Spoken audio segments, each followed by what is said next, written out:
যত সোনার দাম কমা বাড়া করবে, কোনো শহরে কাজ থাকবে না, কোনো কারিগরের কাছে কাজ থাকবে না কোনো। আজকে তোমাদেরকে বলবো যে সোনার দাম বাড়লে কারিগরের অ্যাটিটিউড স্টাইল বাড়ে কিনা।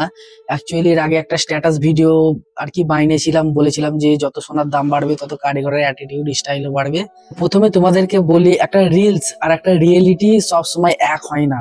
কারণ একটা রিলস একটা মজা এন্টারটেনমেন্ট দেওয়ার জন্য রিলসটা বানানো, আর রিয়েলিটি সেটা সত্যি নয়। যত সোনার দাম বাড়বে, কাজ না হলে কারিগরের অ্যাটিটিউড স্টাইলটা কোথা থেকে হবে? এটা জাস্ট কাজ ছিল না, দিওয়ালি ছুটি ছিল, এটা মজার ছলকে ভিডিওটা বানিয়েছিলাম।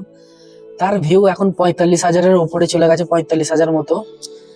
যাই হোক, তোমাদেরকে বলি, যত সোনার দাম বাড়বে তত কোনো কারিগরের কাছে কাজ থাকবে না কোনো। দেখো, যত সোনার দাম কমা বাড়া করবে, কোনো শহরে কাজ থাকবে না, ঠিক আছে? শহরে কাজ না থাকলে যেই দোকানে 5টা কারিগর থাকে সেই দোকানে 2টো কারিগর রেখে দেবে, বাদ বাকি কারিগর গুলো দেশে পাঠিয়ে দেবে। সেইগুলো আর কি রিলস আর রিয়েলিটির সাথে সমান হয় না, ম্যাচিং করে না।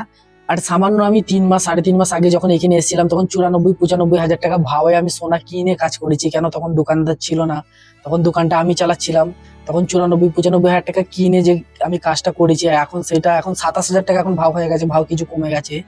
তাহলেও তখনকার হিসাবে এখন 33 হাজার টাকা ভাव বেড়ে গেছে, 3 মাস 3.5 মাসই ধরো। আর 35,000 ছিল কিছুদিন আগে, 35,000 যদি ভাव হয় তাহলে 41,000 টাকা ভাव বেড়ে গেছে 3 মাস 3.5 মাসে। তাহলে সোনার কাজ এই জন্য কম হয়ে গেছে। ওই রিলসটা এত ভাইরাল হয়ে যাবে, এত ভিউজ আসবে, এত লাইক করবে, এত কমেন্ট করবে, আমি বুঝতে পারিনি। এটা মজার ছলে বানিয়েছিলাম, এটা অ্যাকচুয়ালি রিয়েলি নয় যে যত সোনার দাম বাড়বে তত কারিগরের অ্যাটিটিউড স্টাইল বাড়বে। কেননা একটা কারিগর মিনিমাম মাস গেলে আর কি 400 গ্রাম কাজ করবে। সেই কারিগর যদি 200 গ্রাম 150 গ্রাম মান্থলি কাজ করে, সেই কারিগরের হাত লসটা কি করে বাঁচবে, তার কি করে পরিবার চলবে?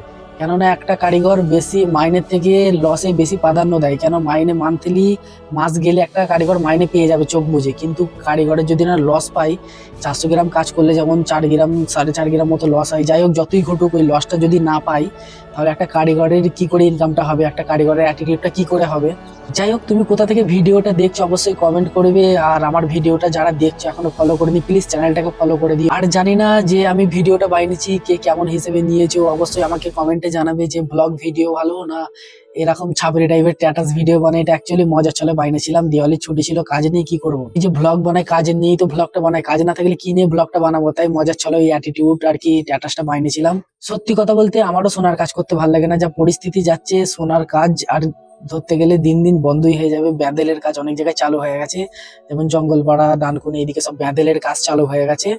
এইদিকে ব্যান্ডেল ফ্যান্ডেল অতটা চলে না বলে তবু সোনার কাজ চলছে। যদি এইদিকে ব্যান্ডেলের কাজ যদি চালু হয়ে যায় তাহলে এইদিকে আর সোনার কাজ চলবে না। সোনার কাজ ভালো লাগে না তা কি হয়েছে, তাহলে এতদিন করেছি, তাই সোনার কাজের উপরে একটু অ্যাটিটিউড বালা একটু রিলসটা বানিয়েছিলাম। যাই হোক, তোমাদেরকে কেমন লেগেছে অবশ্যই কমেন্টে জানাবে।